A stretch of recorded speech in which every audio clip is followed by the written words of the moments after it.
fa coowal Ndingler laa ngi ne say ci ne kay ba mel leen karagadoo ci leer Soleil national moom la xëy ci xëtam mu njëkk wax ñu ne ministre intérieur Aly Ngouille Ndiaye moo jóg solo dàllam dem fa ci turu état bu Sénégal waxtaan ak waa Ndingler wëlbatiku it waxtaan ak l'homme des affaires bii di Babacar Ngom ba léegi ak déggoo am na ci ñaari wàll yi béykati Ndingler yi lañ doon leen laaj mu di seen tool yi ñu jox leen ko ngir ñu nawet ji dinañu ko jotaat tey ji ci talaata ji yooyu le tool yéen kay bi xamal ñu ne bu nawet bi jeexee ca la ñuy fas yéene wut saafara su wér ci coowal suuf loolee am ca Ndingler waaye ci jamono ji état bi moom nee na waa Sidima nañu dakkal liggéey ñu fa doon def ci jëlaat tool yi delloo ko béykat yi ñu am fu ñu nawetee Vox Populi nañu loolooy li am Macky Sall moo àddu ci yëf yi jël suuf si waral coow li jox ko waa Ndingler ngir ñu mën faa dem bay du aju ci loolee xamal na ne daal bu nawet bi jeexee ci lañu ci mën a wut saafara maanaam pexem daayi man L'Observateur bindal ñu ci page 3 am ne lu aju ci li nga xam ne moo di accord boobee accord provisoire la état bi moo dogal lu ni mel ndax jàpp na ne bu ñu fi nekkee di taaweeka law la wala ak ci jëme fu kenn xawul nawet bi moom du xaar anki dina kay feelu ko wax ñu ne l'homme des affaires bii di Babacar Ngom Sidima teggee gum na tànkam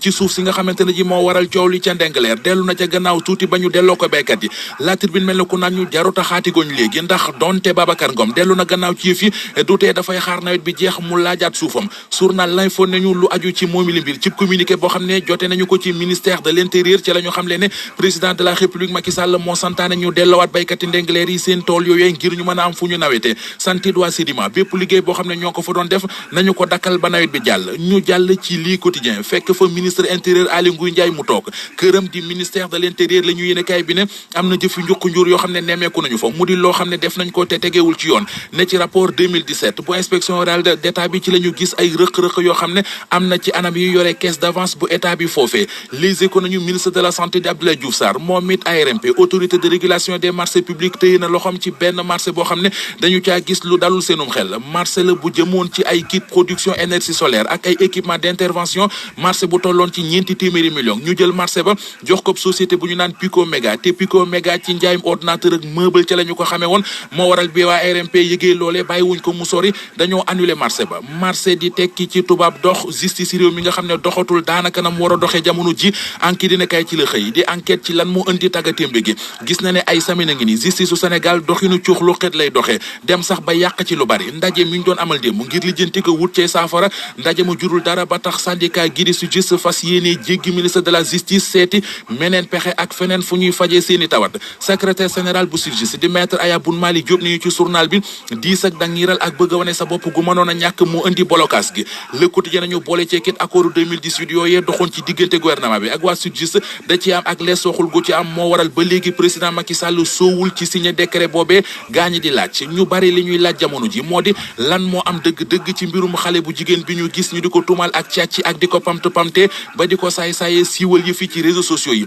L'Observateur L'As ak Libération àndandoo indi ci ay tontu yëral xët mu njëkk Libération xale bu jigéen bi cadre la ci administration bu Sénégal yéenekaay bi nee nañu xel mu sutante la amee newoon na sax ci hôpital ba ñuy faje ñi amee feebaru xel ca Caaroy keroog nag dafa dugg ci boutique prêt-à-porter feebar bi daaneel ko fa ñu jàpp ne ab sàcc la ay nit jàpp ko yóbbu ko ci ginnaaw doon ko fitnaal di ko pamte ak doon ko làmbaatu ñi doon def loole Libé nee nañu jàpp nañu ci ñaar am na ñeneen ñaar ñoo xam ne dañoo daw waaye ñu ngi leen di wër la si ne kay xamal ñu ne xale bu jigéen boobee ñaar fukket ak juróom-ñeent la am kees la dëkk cadre la bu génnee ca Césac bés bi ñu ko recruter mu war a liggéey fa la ko ndof gi duggee ñi ko tuumaal ak càcc doon ko fitnaal ak doon ko pamte las xamal nañu ne lu aju ci police bu jëppal jàpp nañu leen L'Observateur ne ko jàpp ñu ñëpp ñett lañu ñu jàpp ñaar ña mu des kenn ka dafa daw moom xale bu jigéen bi ministère fa mu doon liggéeyee fa la ko yëfi dale ñu dali ci Source A mi xëy dal ci bali fetal ak fital yi police bu Touba daloon keroog yéenekaay bi nee nañu xibaar yi ñu ci mujjee am moo di am na ñaari adjudant ak benn lieutenant yu sûreté urbaine yoo xam ne envoyé nañ leen Touba ngir ñu wéyal enquête bi